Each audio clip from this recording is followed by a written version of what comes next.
You mentioned it, fast race cars help, but what is it about super speedway racing, about racing in the draft, that you've found that has made you so comfortable? Because you seem to enjoy it. It's really stressful, actually, Jacob. I show up to these places and I'm like, golly, like it's a stress ball. You're out there in the draft, and knock on wood, I haven't wrecked in a while, but that stuff hurts here and hurts anywhere. But and you're at a high risk of doing it here. But it's if you're gonna wreck, you're gonna wreck. But again, this is the stress kind of you show up at these places, and when you leave, you're like, oh, I kind of dodged a bullet if you didn't wreck. So, um, yeah, I think that Austin Hills helped me a ton. Like early on in my career in the Xfinity Series, he was super helpful and helped me move the needle forward. And I kind of, like I said last week, I was a rookie last year, but I had this wealth of knowledge on super speedway racing because of him. And my spotter is really good at his job too. And he's another younger guy, Banesh, even though he has kids and a family, and he lives in Idaho. We still talk all the time, and I just enjoy listening to his voice on the radio, and we just get along off the racetrack, which helps us get along on the racetrack. And I think that all in all, we just have a good package for speedway racing. And obviously, when you're out front, you like doing it more. I don't like Martinsville because I don't run good at Martinsville. We're trying to change that, but that's kind of you're happy where you run good. This Roy Akers, Skyview Sports. Last year, when you were dominating that race and it came down to that overtime, I mean, how much trepidation did you have where you knew that the gas, you're getting ready to lose once you lost the fuel, it was over?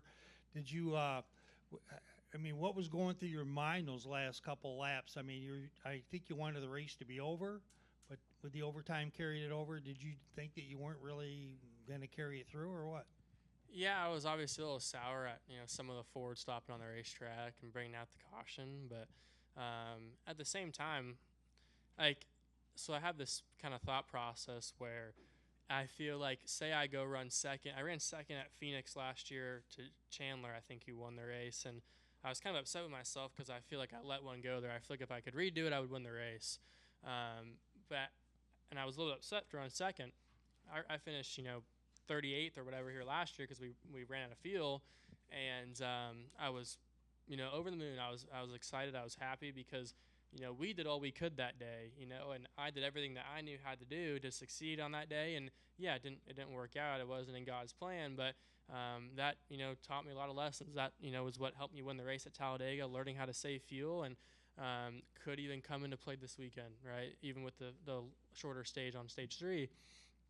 But at the same, yeah, so that's kind of my thought process on why I wasn't, too upset last year. You're still gutted, I mean, you're still like, oh my gosh, like that would have been so cool that it happened, but it didn't. And, I try not to, linger on those things when, somebody cuts you off on the road. I try not to honk the horn or nothing. I kind of try to move past it, and that's intentional. So when I come to these races and, for lack of a better term, shitty things happen like it happened here last year, I can kind of move past it and, not, make myself look bad on TV if I'm, crying baby about it or something like that. So, and it taught me a lot of great lessons, and that was a fun time last year. I was, really excited. Jerry Jordan, kicking the tires.net. You talked about the draft at both tracks, Daytona and here a while ago. Is there a different feel from the driver's seat here in the draft, or a sweet spot for you in racing here at Atlanta?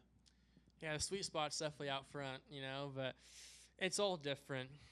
Daytona, my mindset's more of kind of like chess, where you don't make all the moves, and it's easier to put yourself out of the race with a bad move. And Talladega is kind of more like checkers, where you just kind of throw things at the wall and see what sticks, and make every move possible and try to lead every lap, and that place rewards that style for whatever reason for me.